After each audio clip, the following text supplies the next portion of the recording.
February 11th, 2026. 10 days after an elderly woman vanished from her home in the Catalina foothills of Tucson, Arizona, without a trace, without a witness, without any explanation that the public could verify, the Federal Bureau of Investigation did something that changed the entire trajectory of this case in a single moment. They released footage, real footage, recovered from a camera that by every reasonable expectation should have had nothing left to give. Footage that showed for the first time a human being, a specific human being, masked, gloved, armed, carrying a backpack, walking toward the front door of Nancy Guthrie's home. In the early hours of the morning, she disappeared. For 10 days, this investigation had been built on digital traces and forensic evidence and statements from law enforcement that were carefully worded and deliberately incomplete. For 10 days, the public had been following a story defined by what was not known. Not known where Nancy was, not known who took her, not known whether she was alive, not known what had actually happened inside that home in the narrow window of time between the last confirmed sighting of her alive and the moment her family arrived to find her gone.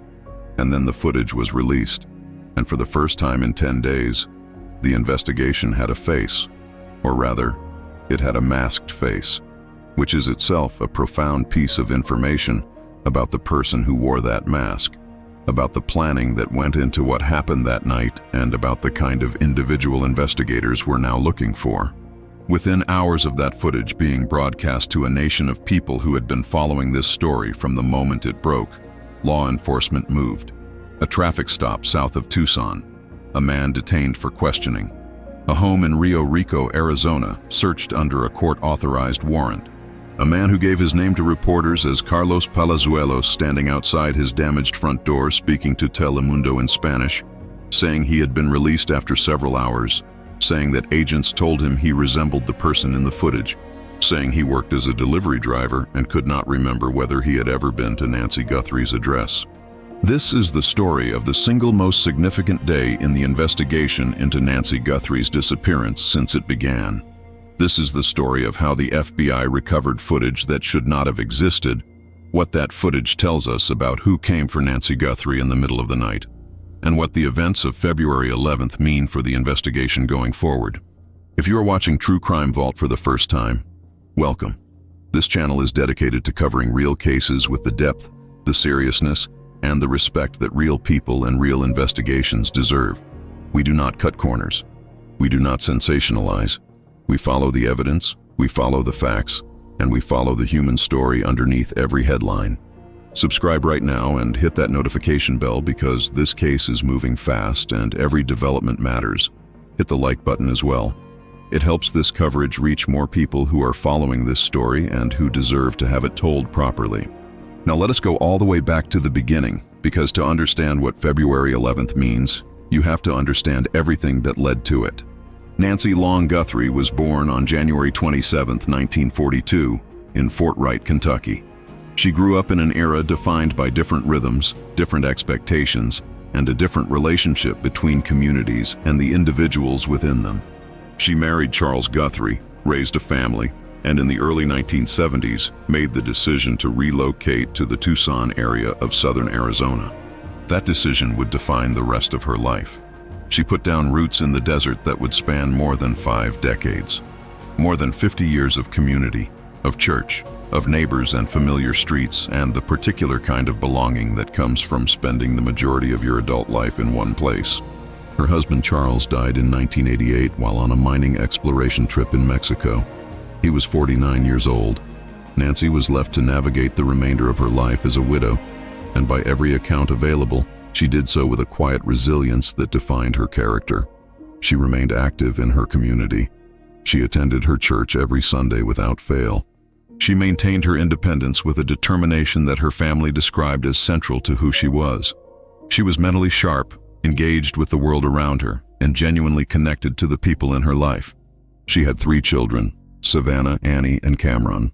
Savannah Guthrie needs no introduction to the millions of Americans who have watched NBC's Today Show over the past decade and more. She is one of the most prominent journalists in American broadcasting, a woman who has moderated presidential debates, anchored major national and international coverage, and become a genuinely recognizable presence in the daily lives of people across the country. The connection between Savannah's public profile and her mother's disappearance is part of what made this case national news from the first hours after it was reported. But it is important, as we examine everything that has unfolded, to keep the focus where it belongs. On Nancy. On a specific woman with a specific life who was taken from her home and who, as of the time this was recorded, had not been returned to her family. Nancy lived alone in her home in the Catalina foothills.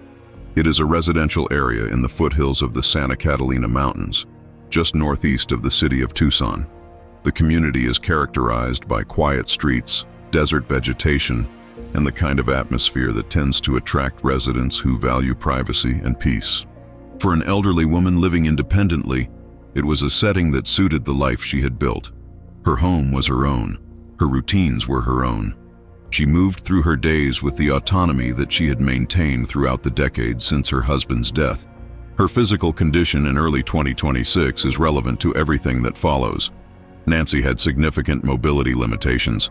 Law enforcement officials would state publicly, with striking specificity, that she could not walk 50 yards without assistance. She relied on daily medication for a chronic health condition, medication that was not optional and that she could not simply go without for extended periods. She had a pacemaker, a medical device implanted to monitor and regulate her heart rhythm, connected to a companion application on her smartphone that allowed the device's performance to be tracked digitally. These physical realities matter in two distinct ways. They matter because they establish beyond any reasonable doubt that Nancy Guthrie did not and could not have left her home independently on the night she disappeared. A woman who cannot walk 50 yards unassisted does not walk away from her home in the middle of the night and vanish. If she is gone, someone took her. That is the only logical conclusion the evidence supports, and it is the conclusion that law enforcement reached within the first hours of their arrival at the scene. They also matter because they tell us something about whoever came for Nancy that night. They either knew about her limitations before they arrived, which implies foreknowledge that goes beyond simply knowing her address, or they discovered those limitations when they got there. Either way, the physical reality of who Nancy was and what she needed shaped what that night looked like and how it was able to unfold in the way it did. The day of January 31st, 2026 proceeded as a normal Saturday would for Nancy Guthrie. In the late afternoon at 5:32, she took an Uber to her daughter Annie's home for dinner. Family time. An unremarkable evening. An elderly mother visiting her daughter and son-in-law for a meal. Nothing about the day, by any available account, suggested that anything was wrong or that anything unusual was approaching. Dinner concluded, and at 9:48 in the evening, Nancy was driven home by her son-in-law, Tommaso Tioni. He dropped her at her residence. At 9:50, security systems registered the closing of the garage door. Tommaso reportedly drove away. Nancy Guthrie was home. She was, as far as anyone in the world knew, safe. That is the last confirmed moment anyone saw Nancy Guthrie alive. What happened in the hours that followed is what this entire investigation has been trying to reconstruct. And the reconstruction is built on several categories of evidence, each of which tells part of the story, and which together tell a story that is deeply disturbing in its implications. The digital evidence is where we begin. In the early hours of Sunday, February 1st, a sequence of technological events unfolded at Nancy's home in a window of 41 minutes that investigators would later characterize as consistent with deliberate, planned action. At 1:47 in the morning, a doorbell camera at Nancy's home disconnected, not due to a power outage, not due to a technical malfunction that can be explained by standard equipment behavior. Disconnected. The camera ceased to function, and we now know, from the footage that the FBI ultimately recovered, that the disconnection was not an accident. It was caused by a person who was physically present at that property, a person who reached that camera and tampered with it while wearing a mask, wearing gloves, carrying a backpack, and carrying a gun. At 2:12 in the morning, software on another camera at the property detected movement, but there was no video. The motion sensor registered a presence. Something was there, but the recording capability had been compromised in a way that produced detection without corresponding footage. At 2:28 in the morning, the application connected to Nancy's pacemaker disconnected from her phone.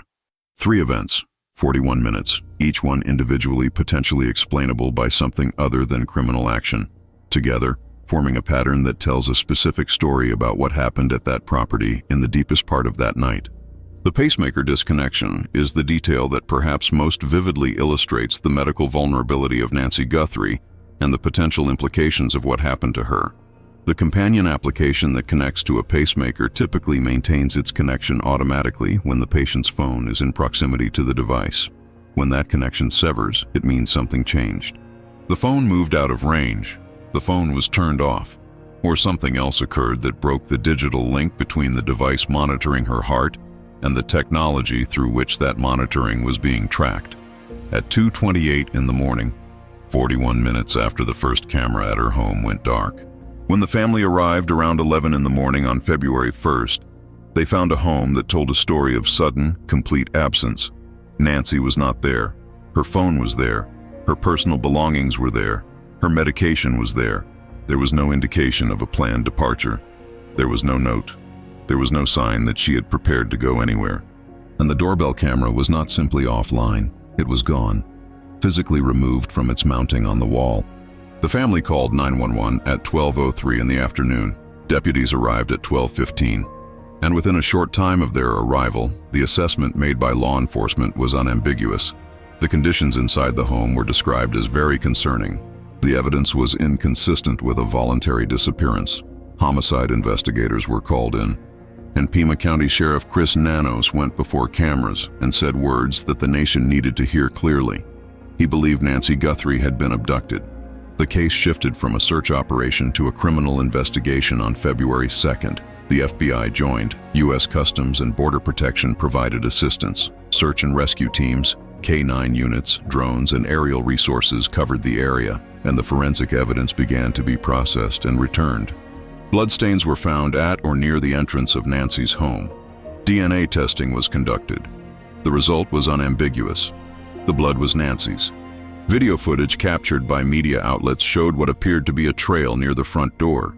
The physical evidence at the scene was consistent with what the sheriff had told the public from the beginning. This was not a voluntary disappearance. Something had happened inside that house. The ransom notes entered the picture in the days following the disappearance and added a dimension to the case that was both clarifying and deeply confusing simultaneously. On February the 2nd, a CBS affiliate in Tucson reported receiving a letter demanding payment for Nancy's release. The note contained specific details about her home and about what she was wearing on the night she disappeared. Details that the investigators took seriously enough to ask the station not to disclose publicly. That level of specificity separated this note from the category of opportunistic fraud and placed it in the category of something that either came from someone directly involved or from someone with intimate knowledge of the circumstances of that night. TMZ subsequently reported receiving a note demanding millions of dollars in Bitcoin, with a specific cryptocurrency wallet address and a payment deadline. Harvey Levin of TMZ later reported receiving communications claiming Nancy was still alive, frightened, and aware of the demands being made. The family released a video on February 7th in which Savannah Guthrie, alongside her siblings, said directly to whoever held their mother, "We received your message, and we understand. We will pay." And reports emerged that the specific demand was $6 million, with a deadline of February 9th at 5 o'clock in the afternoon. In the middle of all of this, a man from California was arrested on federal charges for falsely posing as an abductor and attempting to extort the family, an opportunistic fraud layered on top of an already impossibly complex situation. His arrest confirmed what investigators had suspected, that the high-profile nature of this case was attracting predatory individuals who saw an opportunity in a family's desperation. Every fraudulent communication consumed investigative resources that the real investigation could not afford to spare. The ransom deadline of February 9th passed without any public announcement of resolution, and the investigation, rather than stalling, accelerated in the 48 hours that followed. Now, let us talk in detail about what the FBI recovered and how they recovered it, because the technical achievement represented by this footage is as significant as its content, and understanding it matters for understanding what it means. When Sheriff Nanos first mentioned the doorbell camera in his early press conferences about the case, he was explicit about the limitations investigators were facing. Nancy did not have an active subscription to a cloud storage service for her Google Nest camera. In practical terms, that meant there was no automatic, ongoing upload of footage to a remote server that investigators could simply access with a subpoena. The camera was capturing video, but that video was not being preserved in the conventional way that would make it immediately retrievable. Investigators were trying to work with the technology company on the difficult forensic task of recovering any video. Nanos himself acknowledged that this was a difficult task. The expectation, both within law enforcement and among the public following the case, was that whoever had tampered with that camera had successfully eliminated the visual record of their presence. But here is what those who tampered with the camera may not have fully understood, or what they may not have had the time or the means to address. Modern internet-connected cameras do not operate as isolated devices. They are nodes in a complex technological infrastructure. They connect to servers, they authenticate with backend systems. They transmit data in ways that go beyond simple video recording and cloud upload. The operational processes of these devices, the handshakes they make with company servers, the logs they generate, the fragments of data that move through the network infrastructure as part of the device's normal functioning, these leave traces in places that a person tampering with the physical camera cannot simply eliminate by removing the device from the wall. FBI Director Kash Patel described the footage as having been collected from back-end systems. Experts speaking to NBC News confirmed that, in some cases, it is possible to collect data from the complex infrastructure that underlies cloud-based camera technology, even when the device itself has been tampered with, and even when the user did not have a subscription that saved footage in a conventional sense. The specifics of exactly what the FBI accessed, from which system, through which legal process, and using what technical methodology, are details that investigators would be unlikely to share publicly during an active investigation, because those details speak to methods that the Bureau would not want to fully disclose. What matters is the result. They found footage. Against the odds, against the expectations, against the apparent success of whoever had tried to eliminate the visual record, the FBI found footage of a specific individual approaching Nancy Guthrie's front door on the morning she disappeared. The footage shows a person wearing a mask, wearing gloves, carrying a backpack, carrying a gun, approaching the home, tampering with the camera. Every one of those details is analytically significant. Together they form a profile of intent, preparation, and operational planning that tells investigators a great deal about who they are looking for and what that person knew going into the night of January 31st. The mask is concealment. It is the decision made before arriving at the property to ensure that no camera, no unexpected witness, no surveillance system of any kind would be able to capture an identifiable face. You do not put on a mask as an afterthought. You put it on as part of a plan. The mask tells you that this person anticipated the possibility of being visually recorded and took steps to prevent identification. It tells you they had thought through what evidence might exist of their presence and had addressed the most obvious category of that evidence before they arrived. The gloves are the same logic applied to physical contact evidence. Fingerprints are one of the most powerful tools in forensic investigation. They are unique to individuals, they are relatively easy to recover from surfaces, and they can connect a specific person to a specific place with a level of certainty that is difficult to argue with in court. The decision to wear gloves means this person knew about fingerprint evidence. They knew that touching surfaces at a crime scene creates recoverable evidence. They planned for that knowledge and addressed it before they arrived. The gloves, like the mask, speak to premeditation, to deliberate preparation, to someone who was thinking about forensic evidence and taking steps to manage it before they ever set foot on Nancy Guthrie's property. The backpack is a container, and containers carry things. In the context of an approach to a private residence in the middle of the night by a masked and armed individual, the backpack raises immediate and critical questions. What was brought to that house in that backpack? And what was taken away from that house in it?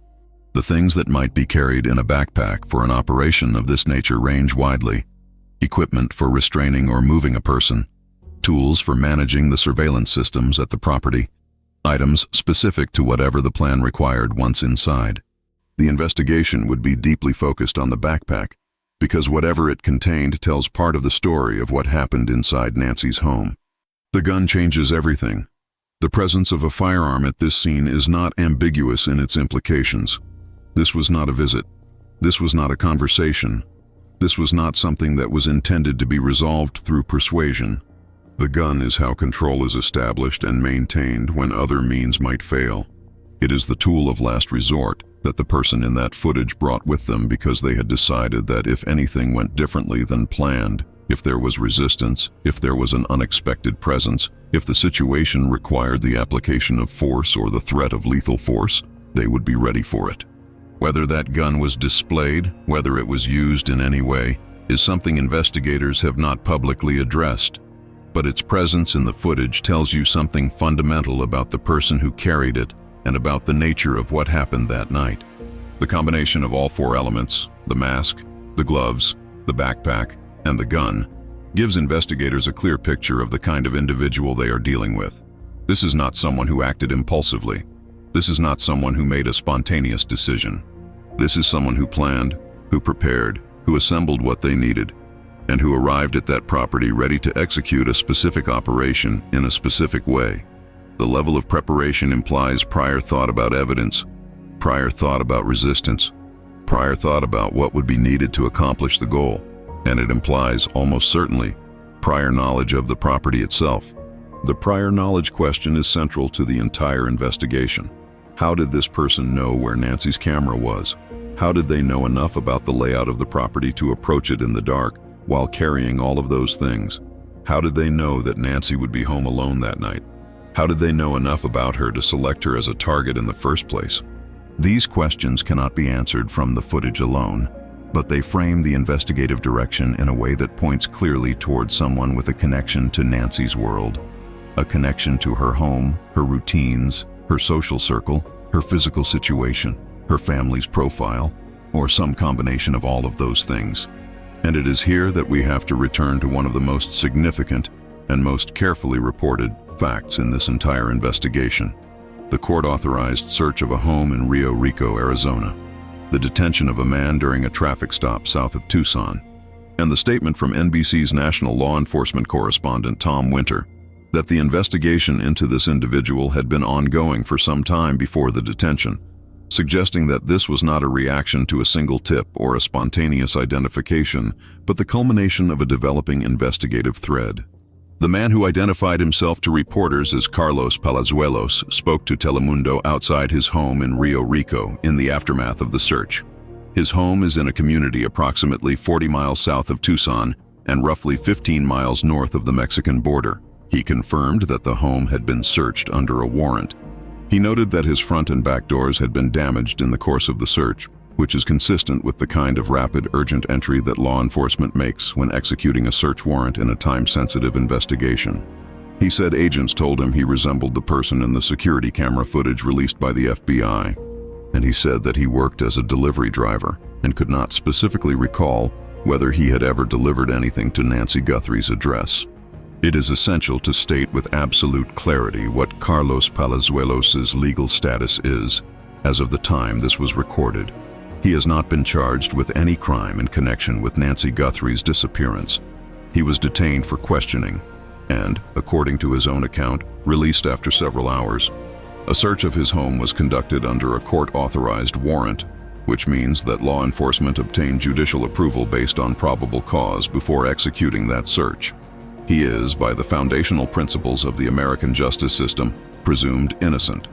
But the facts surrounding the search and detention are themselves significant and deserve careful examination.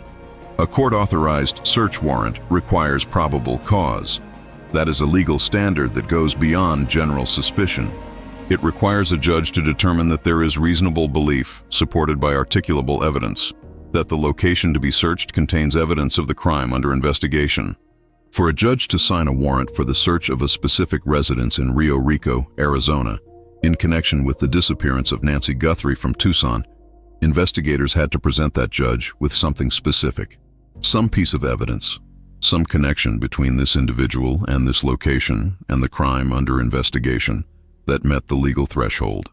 What that was is not currently part of the public record, but its existence is implied by the warrant itself. The location of Rio Rico also sits within the geographic framework of this investigation in a way that is not incidental. The involvement of U.S. Customs and Border Protection from the very first days of the investigation signaled that law enforcement was not ruling out the possibility that Nancy had been moved toward or across the border. The deployment of federal border resources, alongside the Sheriff's Department and the FBI, in the immediate aftermath of her disappearance, reflected an awareness that the proximity of this investigation to the Mexican border was a factor that had to be accounted for. A home in Rio Rico, 15 miles from that border, is precisely the kind of location that would appear on investigators' radar in a case where the movement of a victim toward or across an international border was considered a real possibility. The statement from Tom Winter about the investigation into this individual having been ongoing for some time before the detention on February 10th is one of the most important pieces of context in understanding what happened that day. It means that the decision to act on February 10th was not a spontaneous reaction to the footage release. It was not a case of someone calling a tip line after seeing the FBI video and saying, "That looks like someone I know." It was a move made by investigators who had been building a case against a specific individual over a period of days, who had gathered sufficient evidence to obtain a court-authorized search warrant, and who chose February 10th, in the aftermath of the footage release, to execute that action. The timing of the footage release and the detention may be related in ways that go beyond coincidence.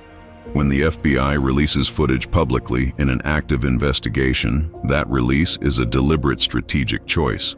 It serves multiple purposes simultaneously. It generates a wide public audience that might recognize the individual in the footage. It puts the person in the footage on notice that their image is now in public circulation.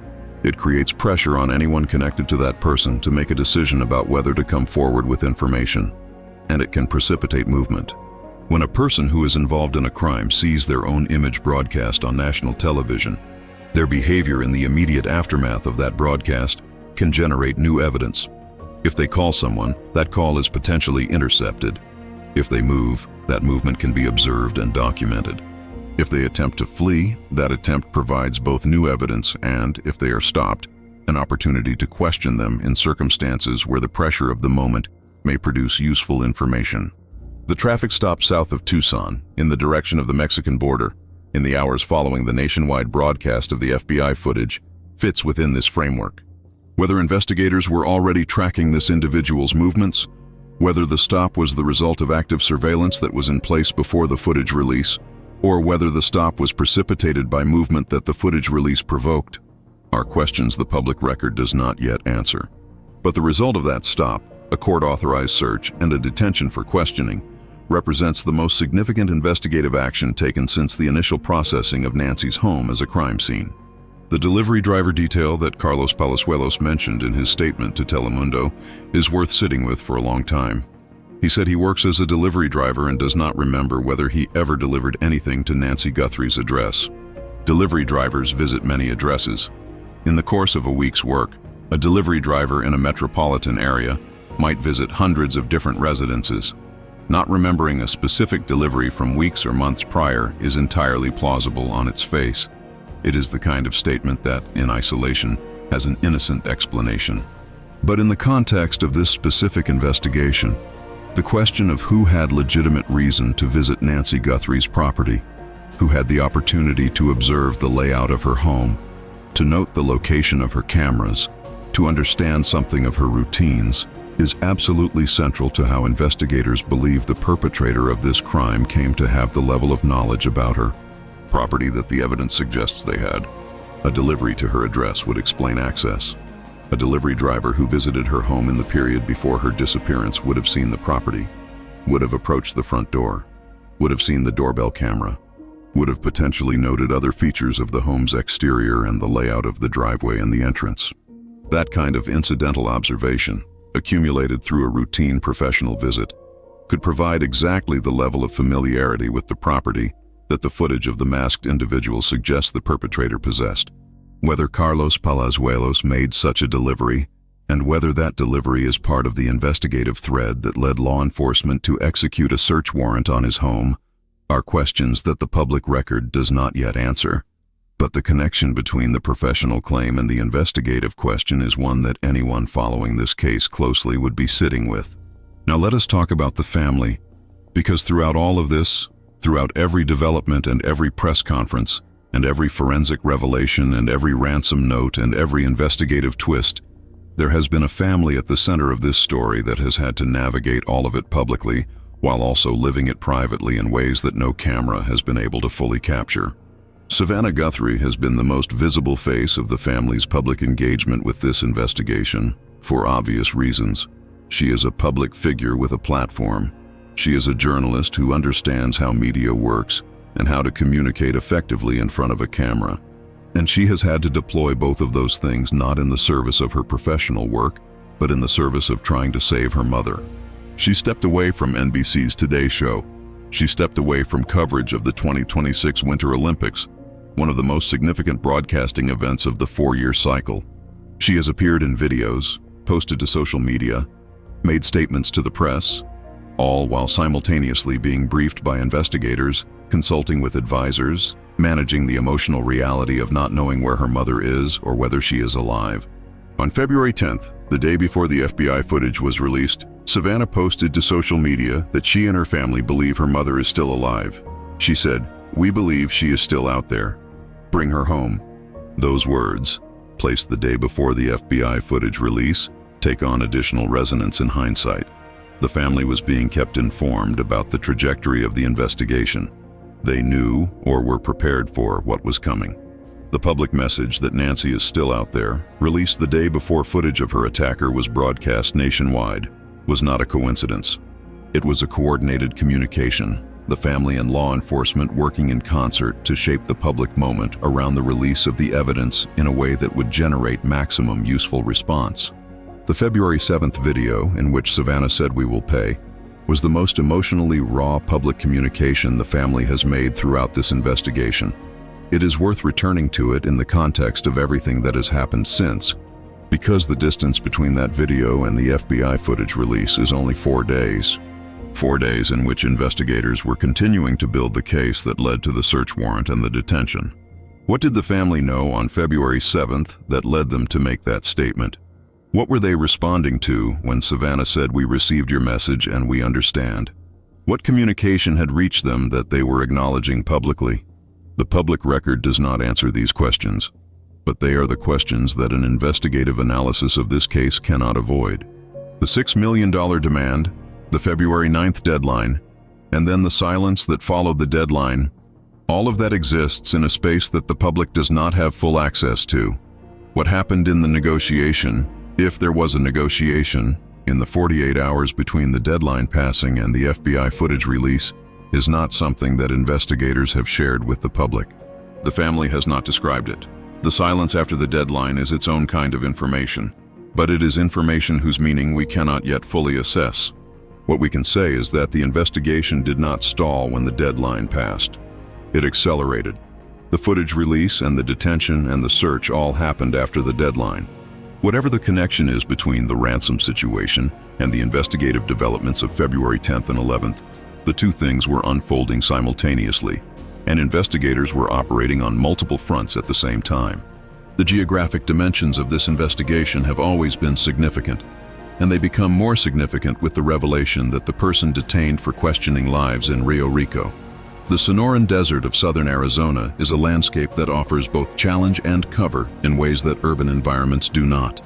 The terrain is vast, the population in many areas is sparse, and the proximity to an international border creates possibilities for the movement of people and things that do not exist in other geographic contexts. The Santa Cruz River Valley, where Rio Rico is located, is a corridor that has historically been part of the complex landscape of cross-border movement in this region. It is an area that U.S. Customs and Border Protection knows intimately, that the Santa Cruz County Sheriff's Department patrols, and that the FBI would be well aware of in the context of a kidnapping investigation with a potential cross-border dimension. The fact that law enforcement from multiple agencies was present at the Rio Rico property for the search, the fact that the warrant was court-authorized, the fact that the investigation into the person who lives there had been ongoing for some time, all of it suggests that this address appeared on investigators' radar through a specific investigative pathway and not through a general sweep of the area. What does it mean for the location of Nancy Guthrie that the person detained in connection with her disappearance was found approximately 40 miles south of where she disappeared, in a community 15 miles from the Mexican border. It means that the geographic search area for Nancy, if investigators believe this person is connected to her disappearance, may include the southern corridor between Tucson and the border. It means that the U.S. Customs and Border Protection resources that have been part of this investigation from the beginning were appropriately deployed in the right geographic direction. It means that the question of whether Nancy has been moved across the border remains a live investigative question. The medical dimension of Nancy's captivity, if she is indeed being held, is one that becomes more urgent with every passing day. She relies on daily medication for a chronic health condition. She has a pacemaker. She has limited mobility. An elderly woman with these medical needs cannot sustain captivity indefinitely without the specific care and support she requires. The longer she is gone, the more acute that medical reality becomes. Law enforcement understands this. The family understands this. And it is part of why the pace of the investigation matters in a way that goes beyond the standard urgency of a criminal case. The Guthrie family's statement that they believe Nancy is still alive is informed by whatever information they have received from investigators. They are not making that statement in an informational vacuum.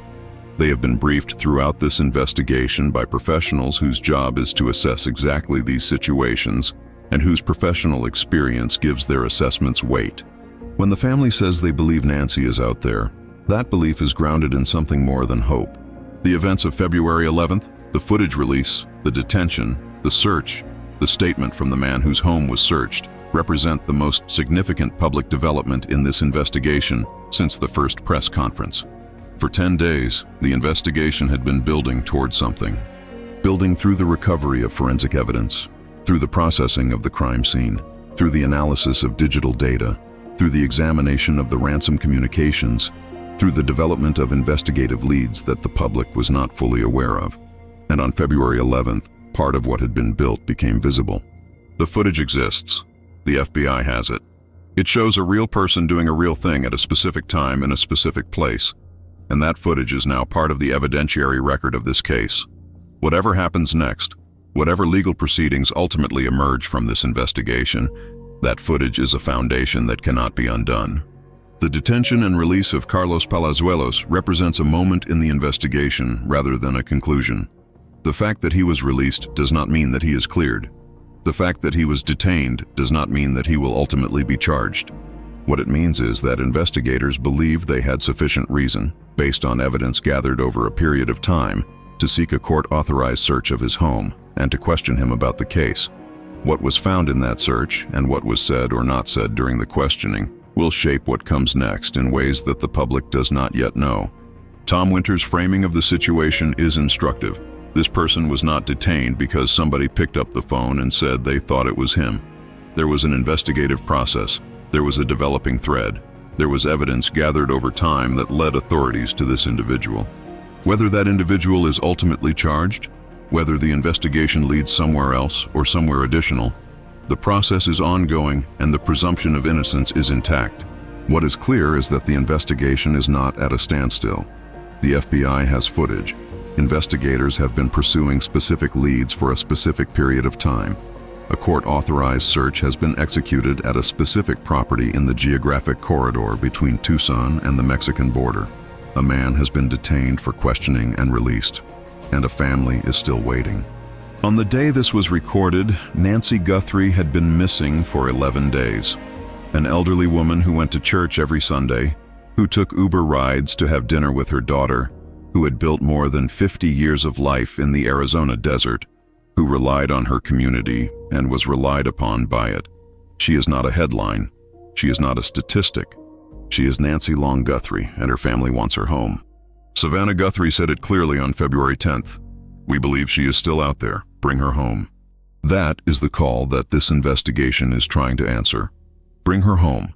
Every piece of evidence processed, every warrant executed, every line of forensic inquiry pursued, every digital record recovered from a back-end server that should not have been accessible, every traffic stop in the desert south of Tucson, all of it in service of that single purpose. Bring her home. The investigation is ongoing. The search is ongoing. The family is waiting. And the events of February 11th have moved the investigation closer to a resolution in ways that, even without a complete public picture, are visible and real and significant. If you have any information that could be relevant to this case, please contact the Pima County Sheriff's Department or the FBI immediately. If you saw something in the Catalina foothills on the night of January 31st or the early hours of February 1st, if you recognize anything about the individual in the FBI footage, if someone said something to you that now seems relevant in the context of what you have heard, make that contact. In an investigation at this stage, every piece of information that reaches investigators matters. True Crime Vault will be here for every development in this case. When arrests are made, when Nancy is found, when the truth of what happened on the night of January 31st is publicly established, we will cover it with the same depth and seriousness we have brought to this investigation from the beginning. Subscribe so you are here when those updates come. Hit that notification bell. This story is moving and we will be right here when the next chapter breaks. Leave your thoughts in the comments. What do you make of the FBI footage? What questions are you asking about the investigation now? What do you think the events of February 11th tell us about where this case is headed? The conversation here matters, and I want to hear it.